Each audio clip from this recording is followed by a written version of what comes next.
Today on Muddy Beards, I'm cutting a hole in my frame.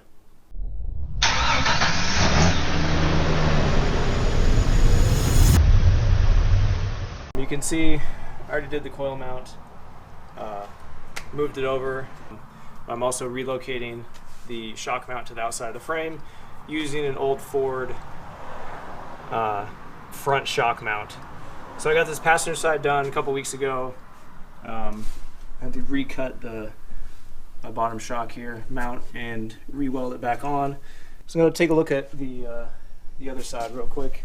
Show you what we're going to be doing. Oh, where did I put that? I gotta put it on the other side, man.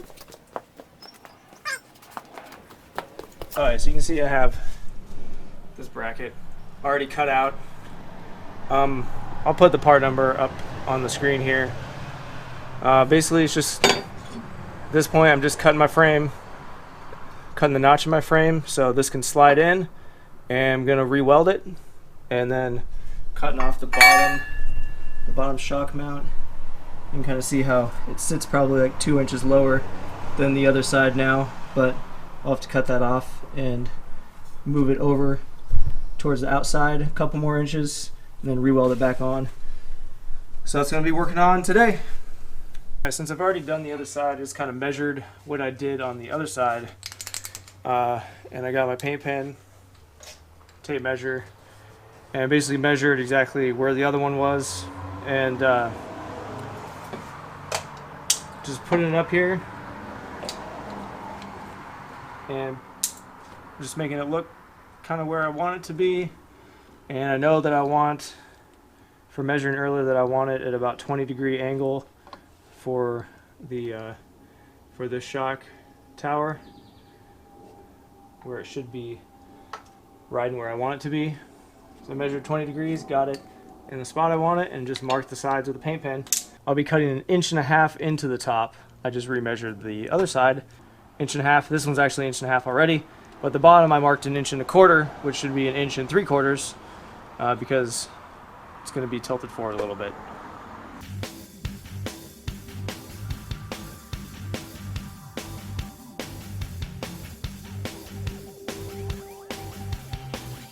Okay, so I got this cut out pretty much most of the way.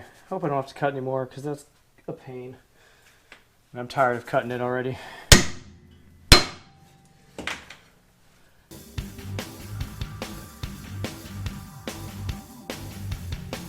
Okay, so there you go. We got a hole now. Let's see if this even fits in here. Oh man, it does. So that's all I'm going to get to tonight. You can see right here, I got this bracket all ready to go. I already ground down all the metal, got all the paint off. That way it's going to be a lot easier tomorrow. So I'm going to drive over to Robbie's house and use his welder and weld this thing in, cut the bottom bracket off, re-weld it on, and bolt my new shock in. So not too much more work, and you should be good to go. Another thing is just make your life a lot easier. Properly prep your material before you weld it. Make sure you grind all the paint. Make sure there's no contaminants or anything like that in the metal. You're just going to be setting yourself up for failure when you're welding, because I've done that a lot. So I learned over the years that you need to properly prep your metal before you weld it. Otherwise, you're just going to be fighting it, and it's not going to turn out very well, and you're going to have to grind it all down and redo it. And I know from experience. So anyways, I'll get back to this video tomorrow at Robbie's house with the welder. Hey guys, so I'm over at Robbie's garage. Say hi, Robbie. Hi. And I wanted to show you real quick. Got some stickers in. Ordered some stickers, made them myself. Thought they turned out pretty good. But we already put it on Robbie's Jeep back here. Show you what they look like real quick. Right there. Looks pretty good. So, I'm over here. We got a welder here, so that's why I'm over here. And of course, Robbie's really fun to hang out with, so. I can be, sometimes. Tons of fun. Okay, so I'm gonna get welding here. Okay, so once you get it where you want it, just weld it in.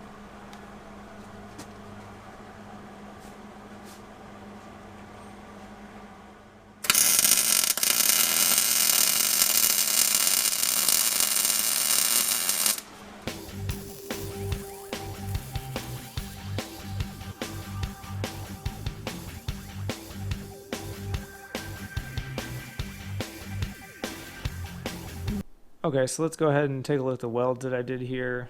I am by no means a welder. I am by far an amateur, but these things aren't going to go anywhere. So when I was taking the shock out, one of the little 13 millimeter bolts that hold the shock in the top fell into my gas tank skid plate, which is super annoying.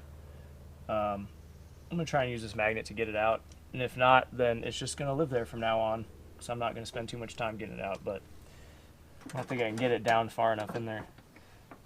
Oh well. Well, I guess that bolt has a new home. So I have a Ford 8.8 rear axle in here. It's not a factory axle, so the shock mount's not factory already. So if you're running a factory mount and you're doing this, you're probably just going to want to buy a replacement mount. You can buy them anywhere. They're pretty cheap, really cheap actually. And just get the heavier duty one. So I'm going to go ahead and cut this off and move it over a couple inches and re-weld it back on. I'm going to be using this Sawzall and just cutting this bracket off so I can re-weld it on.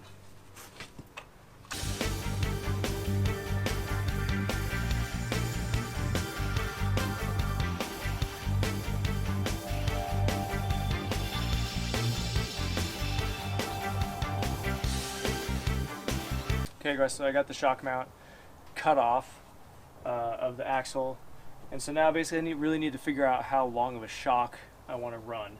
So first I want to talk really quick about, on these Jeep Wranglers, the factory shocks run this bar pen, which as you can see, open in on each side, the bolts just go through it like this.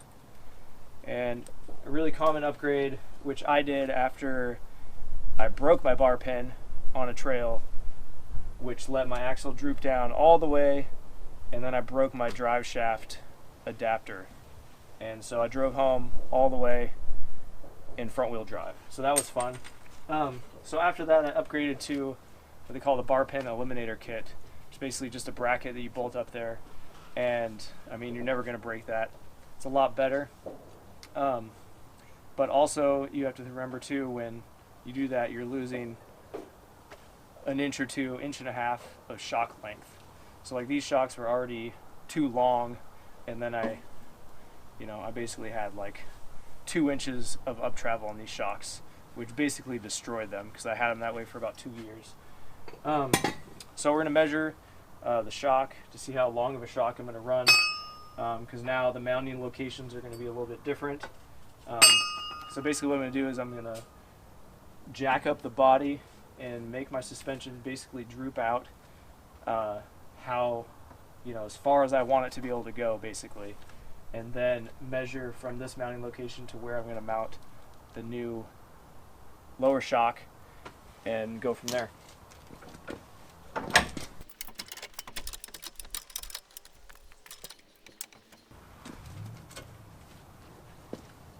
Go up a little bit higher. You want to check your driveline angle, check everything, make sure that's going to line up. Shock's still, the coil spring's still almost loose, and driveline angle's still okay. So let's just measure how far that is.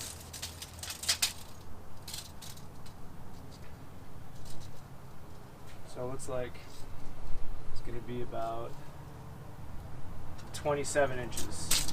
So I want my extended shock length to be about 27 inches, which I actually already bought some at Truck Fest last weekend. So these are the new shocks right here. Just the Pro Comp ES 9000s. Nothing special about them, but you can beat the crap out of them. I had the ones on the front, using them as my bump stops and my limiting straps for about 6 years, and they still work just fine. So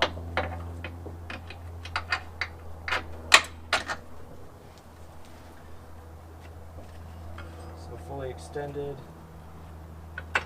got it on there. and I can figure out where I'm going to cut and re-weld this lower bracket on. The most important thing in the shop is keeping it clean. So here's Robbie cleaning up his mud. He likes to keep a clean shop, but see, he's cutting his rocker guards off right now, and mud is just falling all over the floor. Yeah. And I personally don't like to lay in mud. I don't know about you guys, but so there you go. All right, so I got the bracket cut out. And you can see I kind of had to cut a notch in here for my lower control arm bracket to slip it in here, slide in there. So I got all the areas where I'm going to weld cleaned up. So it's going to go about right there.